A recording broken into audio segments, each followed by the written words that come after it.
kaNkulunkulu uphuma ufana kanjengoba bendile.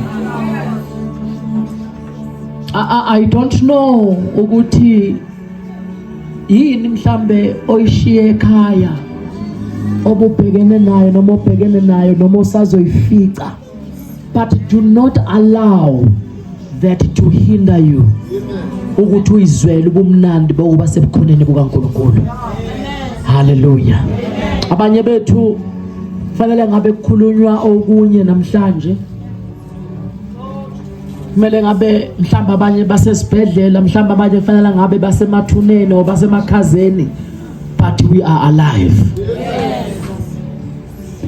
Hallelujah. That is why ngimdumisa uNkulunkulu, because khona la angidlulise khona nala sangidlulisa khona. Hallelujah.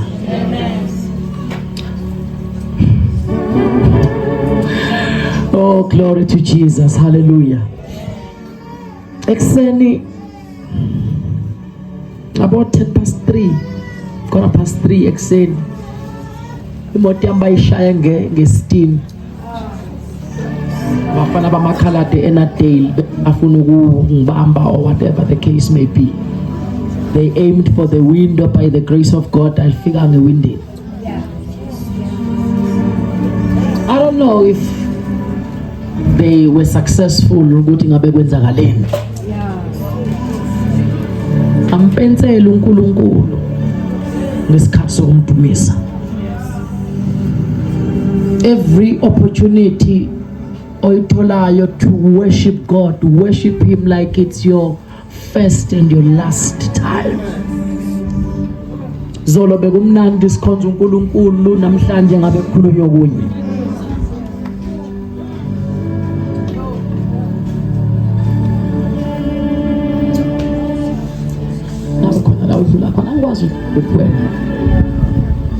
This is my story.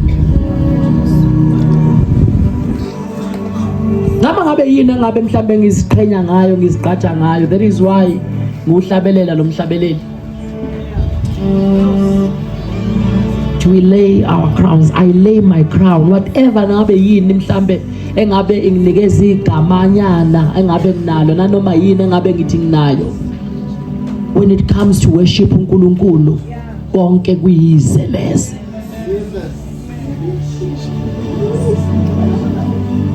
Abanye banama degree, abanye basebenza kahle, baya imfolomane, imanager emsebenzini. Abanye banama business, abanye baneyimoto, abanye benemizi. All of that, it does not matter.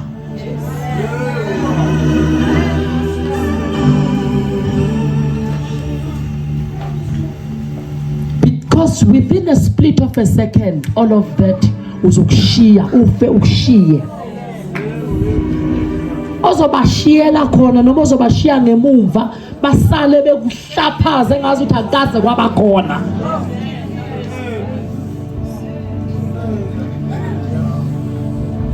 Nawe ufe with regrets ukuthi yes bengikhona endlini kaNkulunkulu, but I never worshipped God the way I'm supposed to.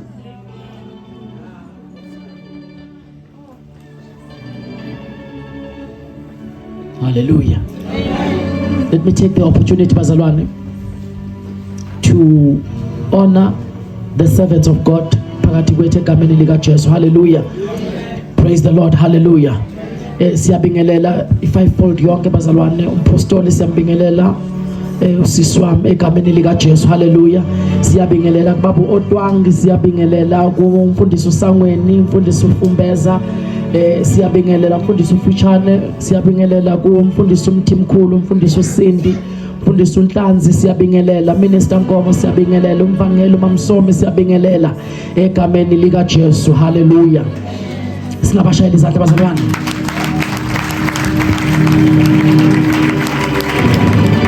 Siya ezweni kaNkulunkulu kaFutshane, ngicela ukubingelela umama wakwami, Mama Mkhize egameni lika Jesu. Hallelujah.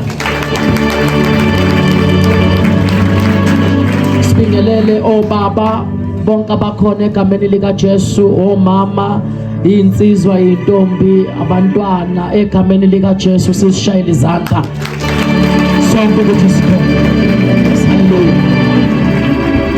One of the things bazalwane engithandayo you know when I see ikhonzi kaNkulunkulu umpostoli, when I see ikhonzi kaNkulunkulu zihleli ndawonye in one harmony, sonke sizodumisa uNkulunkulu wethu singa lona isonto, siyibandla, siwumzimba kaKristu. Kuyangijabulisa lokho. Mufunda incwadi yamaHubo chapter number 133 ithi bheka kuhle kumnandi la abantwana bakaNkulunkulu behleli ndawonye. Lithi kufana namafutha ekhanda lika Aroni ehlele indevini zakhe kuze kuyofika emphethweni. Hallelujah. Why are we so separated? Why are we so divided?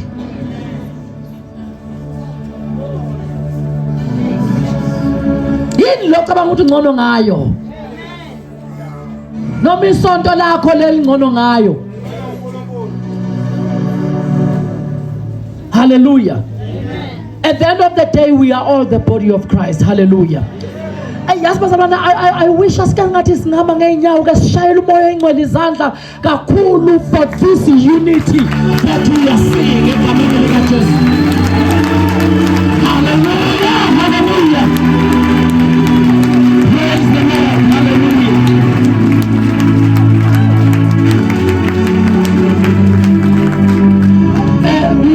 We greet bazalwane all the workers endlini kaNkulunkulu, worshipers, ama-musicians wethu, ama-ushers, ama-intercessors. Siyanibingelela, siyabonga umsebenzi eniwenzayo ukusikhonza endlini kaNkulunkulu. Hallelujah. Ningayishayela izandla kuleyo ndawo.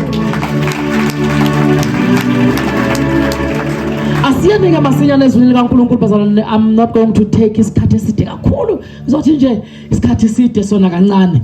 Hallelujah. Angazi nihlekani bazalwane. Hallelujah. Pastor Cindy angazi ukuthi bewuhleli kuphi la ubuhleli khona mawuquota le ndaba kaColossians chapter number 3, because it's one of the things esizokhuluma ngazo basically.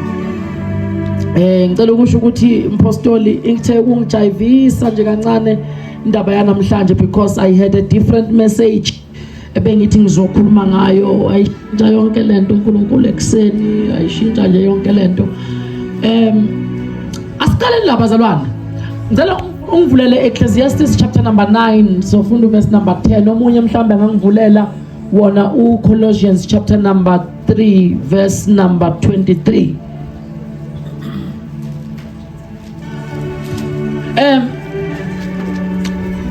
Do we understand bazalwane ukuthi liyini Pasika? Siyalazi Pasika? Okay, let's go back a little bit bazalwane. Angazi lento yami ukuthi izawuhlangana kanjani impostoli, because bangisho iyangijayivisa kakhulu, because I don't know, angazi ukuthi ngizoyihlanganisa kanjani, ihlukane kakhulu. Asiqalane bazalwane, iPasika, as we are here to celebrate umkhosi wePasika. Pasika laliqale khona kuExodus, uma uNkulunkulu ezokhipha abantwana baka-Israyeli ekuthunjweni eGibhithe.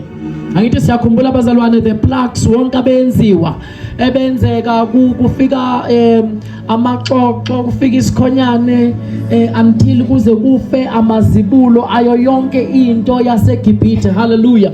And then uNkulunkulu uma esezothumela ingelosi yokufa eGibhithe, usethi ke kuIsrael they need to go on fasting, bangadli sitshe missing kwesinemvubelo and all of that. Then he tells them ukuthi kumele bahlabe imvu, the lamb that is blameless. Then bathatha igazi lalo balifake emnyango as a sign yokuthi la ingelosi mayifika there is the blood, which indicated the blood kaKristu eyayizoza izosindisa impilo yethu. Hallelujah. Now bazalwane, one of the things we need to know about the Bible, iBhayibheli lonke as a whole likhuluma ngoKristu. But mawufunda iOld Testament, it is Christ unveiled, efihliwe engakambulwa. Now mawusufika kwi-New Testament, that is when Christ is being revealed. Hallelujah. Now uKristu sezovezwa ukuthi now uzokwenza nanku umsebenzi okufanele azowenza empilweni zethu. The reason why we are here sindawonye la, it's because there is a blood lichithekela izono zethu ukuze thina sisindiswe, ukuze thina sizobuyiselwa ecebweni likaNkulunkulu he originally had ngomuntu. Praise the Lord. Now umkhosi wephasika bewu-observe umfundisi uPaul Fumbeza izolo uke wayi-indicator indaba yesikhathi samaJuda noma samaHebheru ukuthi basihamba kanjani. The month esikiyona according to the Hebrew calendar, it is the first month of the year. Hallelujah. And how are these months observed? They are observed according to the cycles of the moon. That is why you will see ama-Muslim ukuthi mayezokwenza celebrate uNew Year wabo kuthiwa yini Eid. Celebrate uNew Year wabo, what they do, they wait for this particular season. Mawubheka ukuthi a few weeks back they were celebrating uNew Year wabo, because it was the first day of the new year, which is in Hebrew it's called, it's a month of Nisan. The nyanga le yona nyanga yesikhathi noma yokugubha umkhosi wephasika. Hallelujah. And it's very ironical ukuthi uJesu mayezobethelwa ubethelwa in the very same season la uNkulunkulu wakhipha khona abantwana baka-Israyeli eGibhithe. Praise the Lord. It was the very same season. Hallelujah. And then the month of Nisan, the importance yakhona, it commemorates the Exodus. The word Exodus, it means embarking on a journey. Ukala uhambo. Hallelujah. So mawufunda vele incwadi ka-Exodus, you understand ukuthi ila uNkulunkulu ekhumbule khona abantwana baka-Israyeli ekuthunjweni kwabo. Wayesezothi nawu ngizoqala uhambo olusha nani nginikhulule ekugqilazweni, nginikhulule ekucindezelweni amaGibhithe, nginiyise ezweni lesithembiso. Hallelujah. So this month, bazalwane, it indicates a few things. Hallelujah. And one of the things that it indicates, noma edila nazo, idila ne-belief or ngithi i-unbelief. Because mawukhumbula ukuthi abantwana baka-Israyeli bese bephelelwe yithemba in that season. They had stayed in the situation for a very long time. Njengoba igazi likaJesu malifika nathi empilweni yethu, lifika lizobuyisa ithemba elilahlekile, lifika lizolapha izifo ezisiphethe, lifika lizosikhulula ezonweni nasekugqilazweni esidilazwe khona. Praise the Lord. Fika leli gazi lizokuphinda lizokukhulula in unhealthy relationships. Hallelujah. Because kufika igazi likaJesu empilweni yakho, there are certain relationships that are broken as a sign yokuthi now you have been set free. from izinto ezikubambezele, ngoba kunezinto ezisibambezelayo ezinye zaze sithi masiyibuka ngazi ukuthi izinto vele kumele zenzeke, kumele vele uphile phansi kwalesi simo, kanti uhleli under slavery uyisigqila. Ngeke ungitshela bazalwane ukuthi umuntu obhemayo uyakwazi ukucontrol ukubhema kwakhe, because lento yokubhema mayisithi ngiqalekile manje yawufuna ugwayi, and mayise ufuna ugwayi akasanaki engawucela kunanomnobani omunye ambone uphethe ugwayi, akasanaki nomlomo waloya muntu akade ubhema ukuthi unjani, because lento ekuyena isifusi yamcontrola. Hallelujah. We understand ukuthi ma ukhululwe kuloyo, you realize ukuthi lengqondo yakhe ibingasafunction kahle, angikwazi ukucabanga kahle, makukhona ipressure okuyona awusakwazi ukurizina kahle, kumele uthole muntu okudilazwa utshwala ukuze acalme down ama-nerves wakhe. Lento ezenzekalayo by nature yena akasakwazi, kumele ukuthi enze njani ukuze anambe the pain akuyona, kumele ayothola nje obandayo. Thothi kuyabanda athi ke bangathola kodwa obandayo.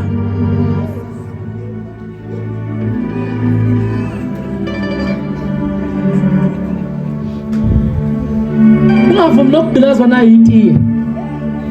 Khona abanye abagqilazwe itiye ukuthi lingathi ilanga lishisa caca ukuthi athi sengaphathwa yikhanda letiye. Mangaliphuzanga itiye ngiphathwa yikhanda ugqilazekile.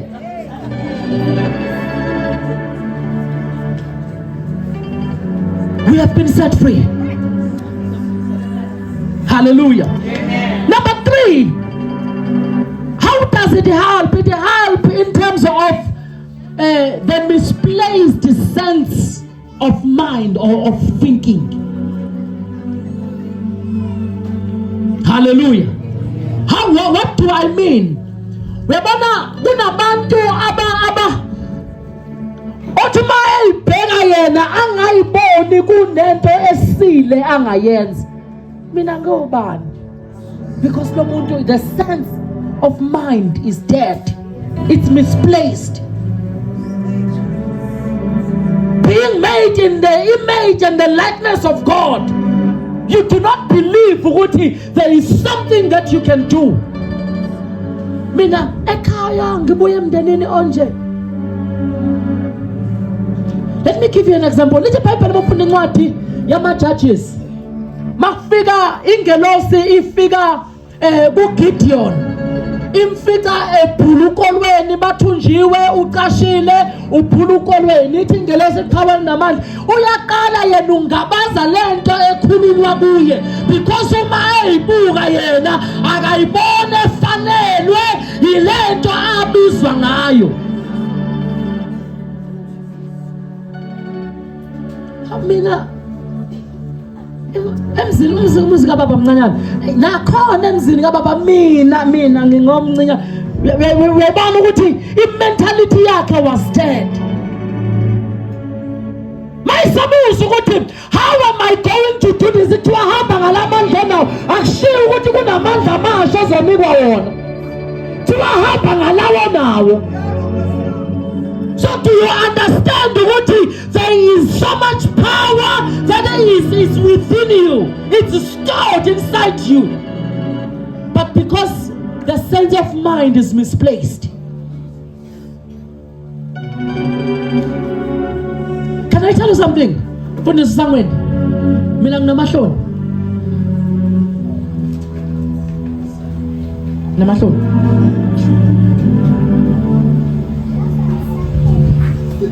By nature. Kodwa uNkulunkulu ungisizile ukukhululwa kuona. How I'm able to stand before people and talk, it's because I've been set free. That's the work of the blood.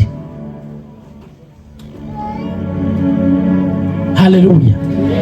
Praise the Lord. So bazalwane, I want us to understand this thing. Ukuthi we are here to celebrate. Ukuthi uNkulunkulu kunomsebenzi asenzele wona. And as it happened ukuthi lalela bazalwane, the beginning of a new year means ukuthi kunezinto ezintsha ezizoqala. Okusho ukuthi nakithina kubiza ukuthi each and every time we are celebrating, we acknowledge and embrace the new beginnings in our lives. That there are things uNkulunkulu ezintsha azoyiqala azozenza. Ngokwe-calendar yase-South Africa, we are on the 4th month. But according to the calendar spiritually that we observe, this is our 1st month. Hallelujah. Usutholile ngithi asifundeni ke chapter 9 Ecclesiastes verse 10.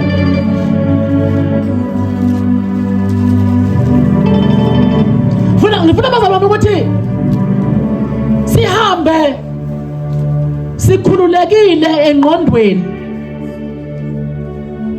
sihambe ingqondo yethu ikhululiwe egilazweni.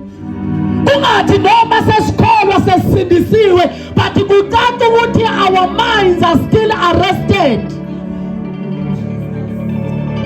Our minds are still kept prisoners. Because it's nalanje ukuthi noma sengisindisiwe, I don't think that there is anything good that will come out of me.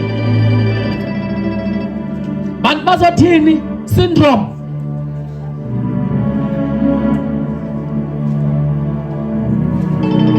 How many of you mangathi wasisusa that syndrome ukuthi abantu bazothini, abantu bazongibuka, they've got something to say that will heal somebody, that will help somebody.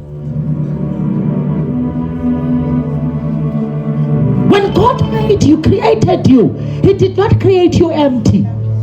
Kunezinto uNkulunkulu ayivalele kuwe. Okudinga ukuthi wena acknowledge and recognize these things ukuthi mina njengomntwana kaNkulunkulu nginobuNkulunkulu phakathi kimi. And whatever that I do, it's not for man, but it's for God. It is my service to Him.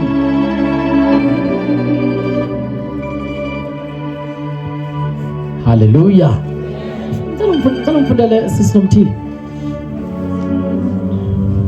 Sifunda encwadini kaMshumayeli chapter 9 verse number 10. Ifundeka kanje egameni kaJesu.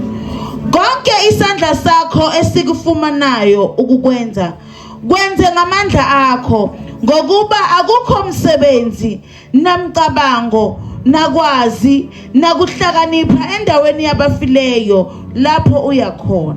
Oh.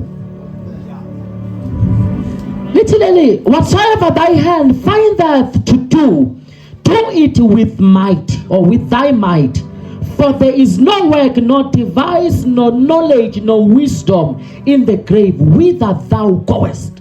Colossians chapter number 3, verse 23. And we understand, we have limited time. Emhlabeni yazi ukuthi sijwayele ukulikhotha leli verse ukuthi wonke umuntu ozalwa wesifazane umele ukufa makushoniwe. Ake sikhotha namhlanje ngingashone umuntu ukuthi wonke umuntu umele ukufa. You are not here forever. You are not permanently here. There will be a time la khona uzofa khona. And ufe with an unfulfilled life. Yet you have the opportunity to be in the house of the Lord, and uNkulunkulu uyakhuluma kuwe, uNkulunkulu akugcwalise ngamandla kaMoya Ngcwele, but umcindezele nayo umoya angakwazi uku-operate fully in you.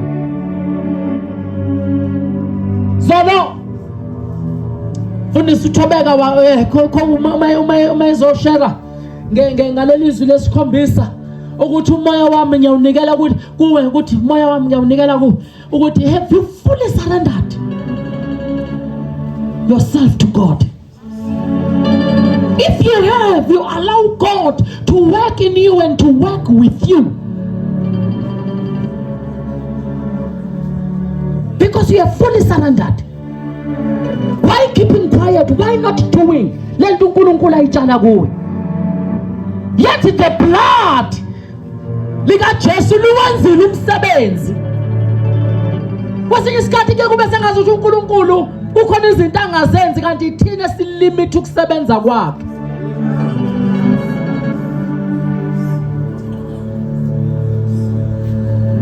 Uthi umama umvangela mamsomla uthi ngeke ngayibuza ukuthi uNkulunkulu yini icebo lakho?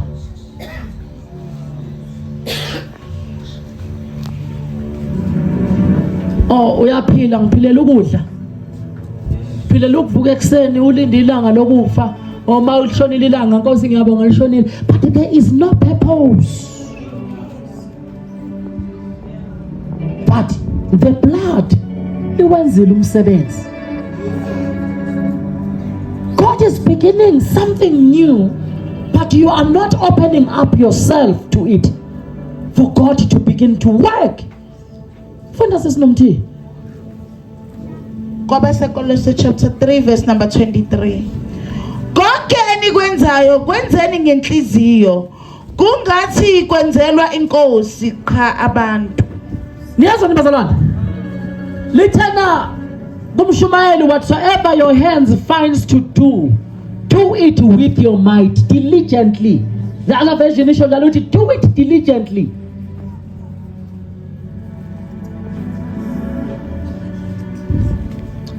Izolo besicwele la kuze kwalanda ezinye ihlalo.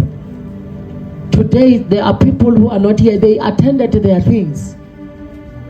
Because when it comes to the service of the Lord, they are not diligent.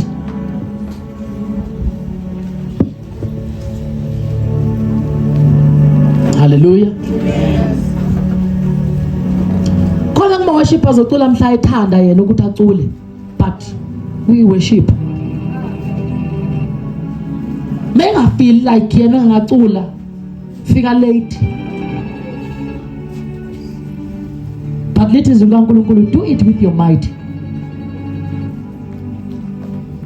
Lithi ungathi ukwenzela ini inkosi not people. It's an insult to the blood when we are not doing what we are supposed to be doing for the glory of the Lord.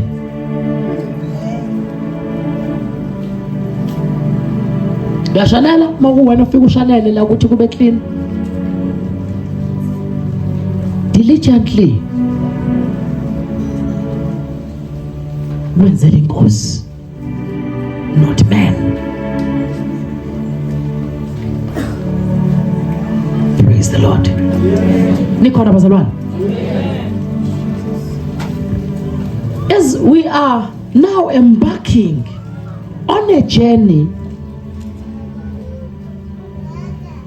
of a new beginning for us, as I was explaining the background and the foundation of the Passover and the relevance of the season esikuyona.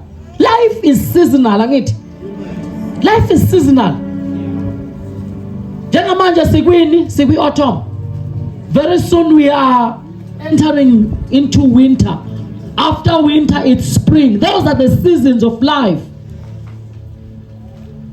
of which we need to embrace, because they are there for a reason. Even in our lives there are seasons. La udluliswa khona in a certain season, and kuyona lama seasons kubiza ukuthi sananyana si understand ukuthi okay, this is a season for this.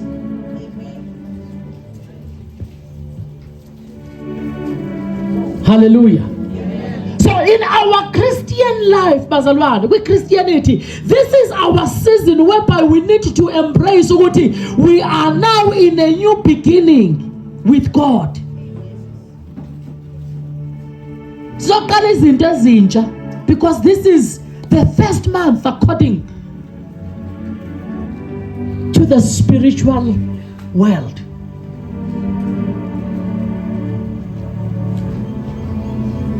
And as this is a new month of the year, that means we need to do what? We need now to prepare ourselves that we are embarking on this journey. Bandlela khonza kulona. Khonzisisa. Serve. Not because of men. Not because kunomuntu okumele akubonga kushayela izandla, but because you are doing it as to the Lord.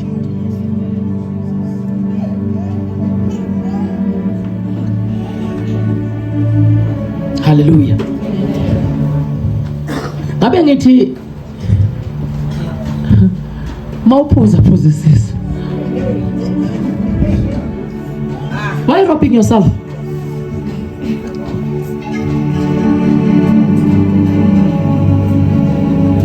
Why are you robbing yourself? Ngapha mhlawumbe omunye ukhona, mhlawumbe uyaphuza, ufuna ukuphuza nokukhonza futhi uyakufuna.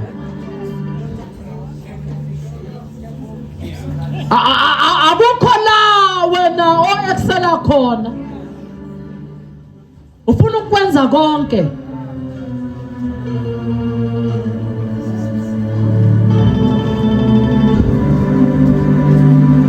Kushumayela uyakufuna nokuhlaba nakho uyakufuna futhi.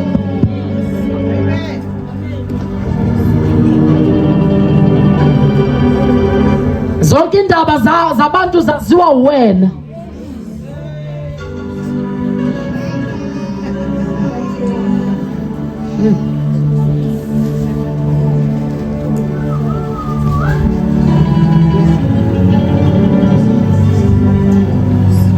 So lebethiwa verse lokuqala lokuqala belithi bathethelele awuthethelele umuntu.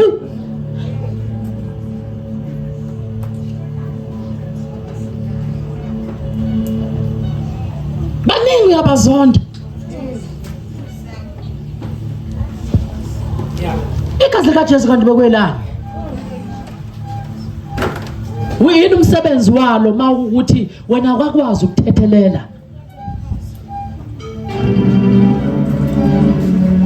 Njengoba sizophuma la, wena buzofuna indaba ozoyoma ngayo. Bonile namhlanje. Ongekho la namhlanje uzoyazi yonke into elenzekile. Ngoba wena ukhona nondaba.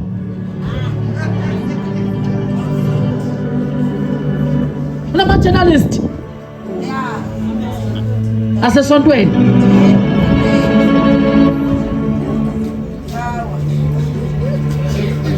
Khona linde ukuthi kuba uyena onikeza i-opportunity to do, mayingenzanga yena inkonzi yabhora. Orushomu wakhe. Eyibhora inkonzi.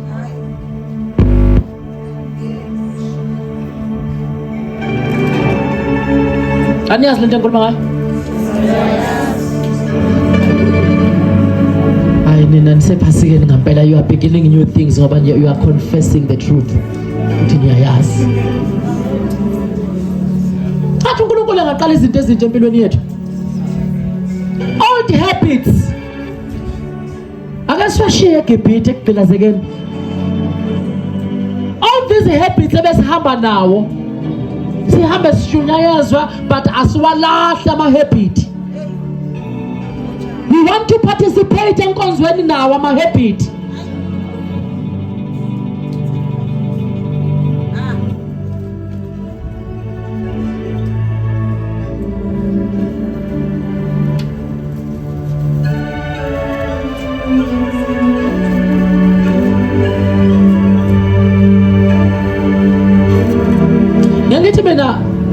Mama correct. La uhlala khona abantu omakhelwane wakho they know ukuthi uyakhona noma ukhona. Laba bangayi esontweni. They know. I'm not saying ukuthi uyaya enkonzweni, they know if uyikholwa ngempela noma awusile.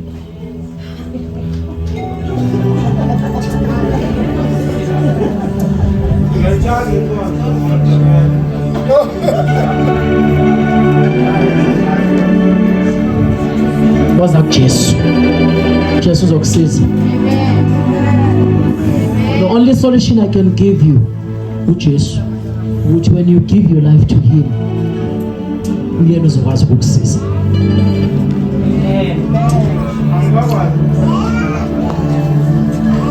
Hallelujah. Sesiyathandaza bazalwane, sesiyathandaza. We said in this month, the beginning of the year, can we observe, as we observe the Passover, as we celebrate the Passover, can we observe our lives spiritually? Where am I?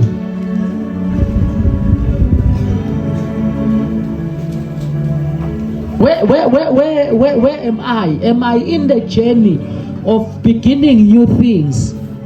Ngishiye lezi zinto lezi.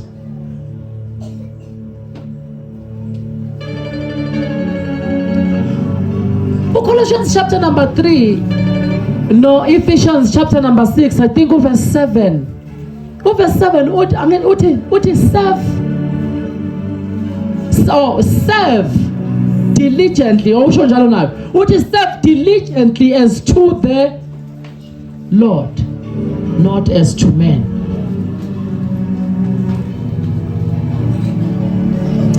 Mvulela sisinomthi Romans 12 verse number 11.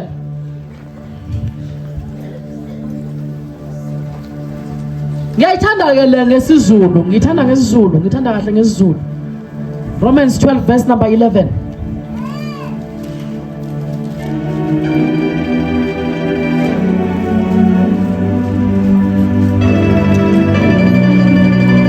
Ekukhuthaleni ningenqeni. Vele uyeke lapho.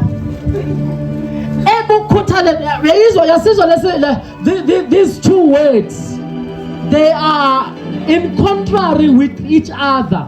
Kunokukhuthala nokunqena. Ukhuthele kanjani unqena? Uyakhuthalela ukusetshenziswa enkonzweni kodwa at the same time uyanqena futhi. If angizukwenza lutho this Sunday, angizukuya enkonzweni. Wenzela bani? Jesu uba la lizokwenza muphi umsebenzi?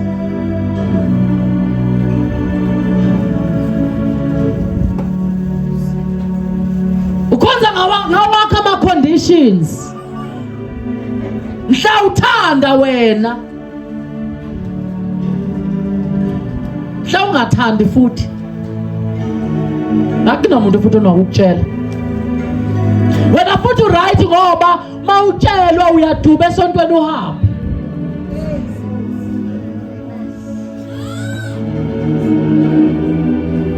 Pastor, uyaduba uhamba ngeze esontweni.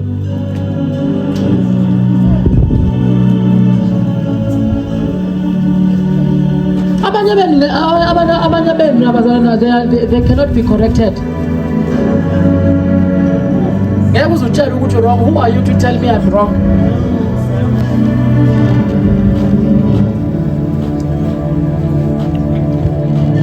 Angenzi kahle. Who are you? Awunayo nale degree enginayo. Mhlawumbe no start at 10. Then you come 10.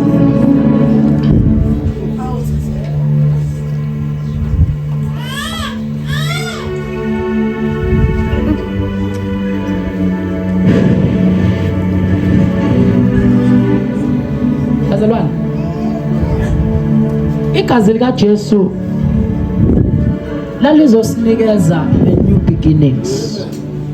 Sikufuna lesizwe sisekahle singayizwe ngeexcitement. Singathathwa amapha siphatha amaphayipayi namadlingozi masilalela le. Igazi likaJesu lalizele ukuzosenza njani? Ukuzosinikeza a new beginning, a new identity.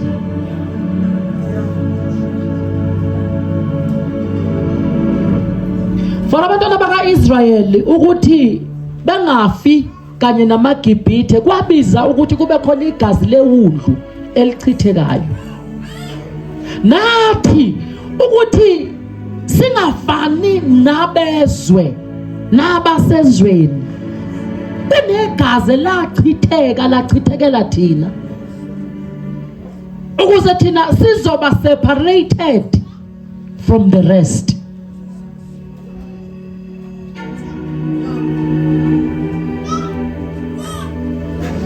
Can you boldly stand? Angisho kuyasontweni mazalwane, angisho kuyasontweni Sunday. Can you boldly stand to say ukuthi people can witness ukuthi impela lo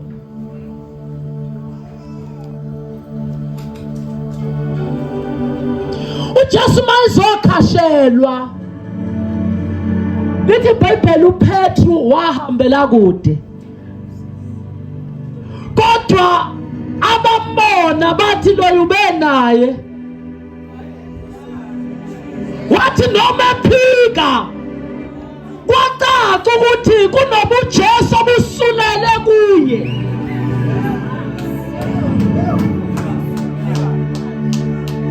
Anjani nisukhuluma kwakhe, ukhulumisa kwakhe loya ubenaye ibatha yamazi azathemela Isaya mazi nomuntu mina mazi uthi eshekhuluma njengaye.